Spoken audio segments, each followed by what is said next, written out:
Hello dear friends, आज की इस वीडियो में हम बात करेंगे वेरी इंपॉर्टेंट टॉपिक पर, जिसपे हम लोग डिस्कशन करने वाले हैं यूपी टीजीटी पीजीटी 2024 का नया सिलेबस, जिसमें हम लोग रसायन विज्ञान यानी कि केमिस्ट्री के बारे में डिस्कशन करेंगे।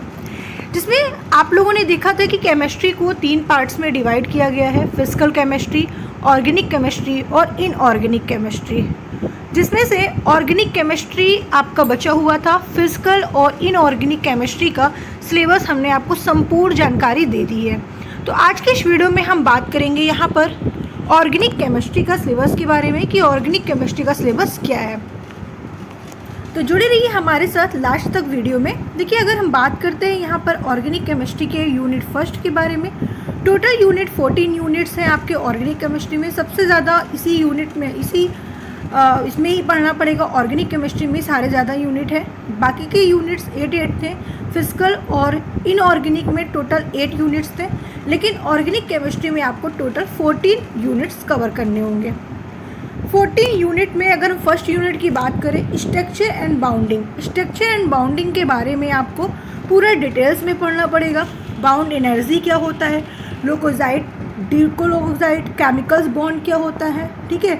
ये सारी चीज़ें आप लोगों को डिस्कशन करनी होगी, यानी कि जितना भी टॉपिक्स आपका ये दिया हुआ है ये सारे कवर करने होंगे स्ट्रक्चर एंड बाउंडिंग में।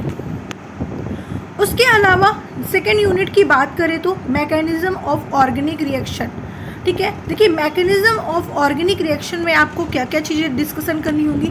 टाइप्स ऑफ ऑर्गेनिक रिएक्शन, कौन कौन से ऑर्गेनिक रिएक्शन होते हैं, ठीक है। रिगेट इलेक्ट्रोफिल्स एंड न्यूक्लियोफिल्स के बारे में डिस्कशन करना होगा। उसके अलावा रिएक्टिव इंटरमीडिएट उसको स्लो कर दो, ठीक है।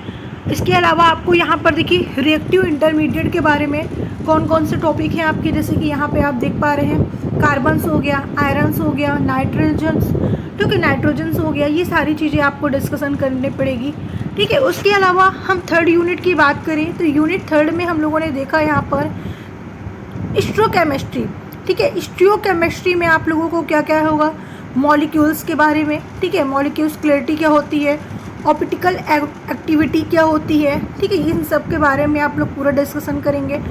पूरा इसका नॉमेनक्लेचर पढ़ेंगे आप लोग, DL एंड RS सिस्टम का नॉमेनक्लेचर के बारे में। तो ये सारे टॉपिक आपको किसमें यूनिट थर्ड में कवर करने होंगे। लेकिन आपको एक चीज़ ध्यान देना है कि जितने भी आपके टॉपिक यूनिट थर्ड में दिए हैं वो सारे टॉपिक्स को बेसिक से लेकर हाई लेवल तक डिस्कशन करोगे।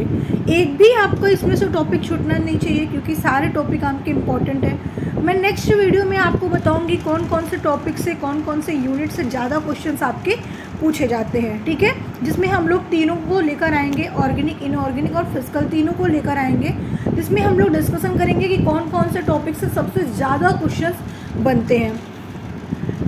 यूनिट 4 की बात करें, एल्काइन एंड साइक्लिंग मॉलिक्यूल्स, ठीक है। इसमें आपको IUPAC नॉमेनक्लेचर पूरा डिस्कशन करना होगा, ठीक है। रिएक्शंस कौन कौन से होते हैं, कौन कौन से IUPAC नेम आपको याद करने हैं, यहाँ पे आप देख पा रहे हैं, सारी चीज़ें आपको पूरा डिस्कशन करना होगा।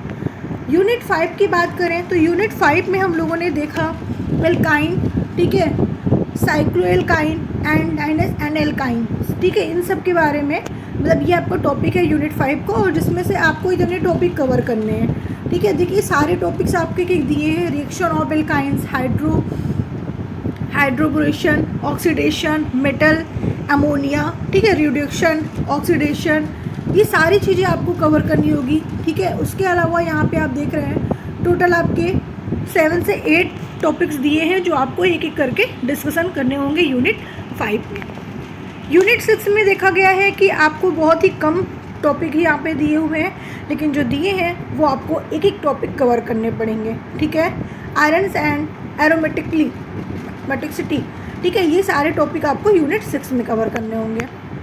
यूनिट 7 में देखा गया, यूनिट 7 में एल्काइल एंड एरिल हैलाइड्स, ठीक है, ये आपको यूनिट 7 में है। यूनिट 7 में भी आपको 2-3 टॉपिक्स हैं आपके, जैसे कि आप यहाँ पे देख रहे हैं H2S1 रिएक्शन, ठीक है, addition, elimination and the elimination, addition, mechanism of, ठीक है। तो ये सारे टॉपिक आपको इसमें कंप्लीट करने पड़ेंगे।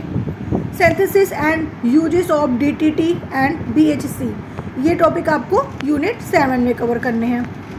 यूनिट 8 में देखा गया, यूनिट 8 में काफ़ी ज़्यादा टॉपिक है आपके ऑक्सीजन कंटेनिंग मॉलिक्यूल्स।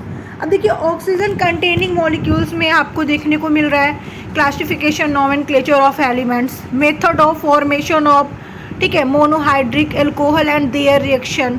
ये सारे टॉपिक आपको, सारे जितने भी दिए हुए हैं ये सब आपको यूनिट 8 में। यूनिट 8 के टॉपिक आप देख पा रहे हैं, एक एक चीज़ देख लीजिए, शॉर्ट स्क्रीन भी ले सकते हैं, ठीक है, वीडियो आप देख पा रहे हैं और शॉर्ट स्क्रीन भी ले सकते हैं, PDF भी प्रोवाइड कराया जा सकता है, कमेंट के माध्यम से आप बात भी कर सकते हैं। कोई भी इशू है, कोई भी प्रॉब्लम है तो कमेंट करके कर सकते हैं, ठीक है। चलिए यूनिट 9 की बात करें, organic compound and nitrogen. Organic compound and nitrogen में आपको ये आपको देखिए कुछ टॉपिक्स दिए हुए हैं, structure and nomenclature of amines, ठीक है, separation and mixture of primary, secondary and tertiary and amines, basicity of amines, ये सारे टॉपिक आपको यूनिट 9 में कवर करने पड़ेंगे, ठीक है। तो जितने टॉपिक आपको दिए ये आप देख पा रहे हैं। यूनिट 10 की बात करें, यूनिट 10 में आप देख पा रहे हैं कि यहाँ पे आपको ऑर्गेनोमेटालिक कंपाउंड, जिसमें आपको 3 से 4 टॉपिक हैं जो आपको पूरे कंप्लीट करने हैं स्ट्रक्चर और केमिकल रिएक्शन के साथ। यूनिट 11 में देखा गया, यूनिट 11 में आप यहाँ पे देख रहे हैं हेट्रोसाइक्लिक, ठीक है, कंपाउंड। हेट्रोसाइक्लिक कंपाउंड में ये सारे टॉपिक हैं और जो आपको यूनिट 11 में कंप्लीट करने होंगे। यूनिट 12 की बात करें, बायोमोलिक्यूल्स। तो भाई बायोमोलिक्यूल्स में आप सभी लोग जानते हैं एसिड बेस का बिहेवियर, एमिनो एसिड, ठीक है, nucleic acid, double helical structure of DNA, ये सारी चीज़ें आपको बायोमोलिक्यूल्स में कवर करनी होगी।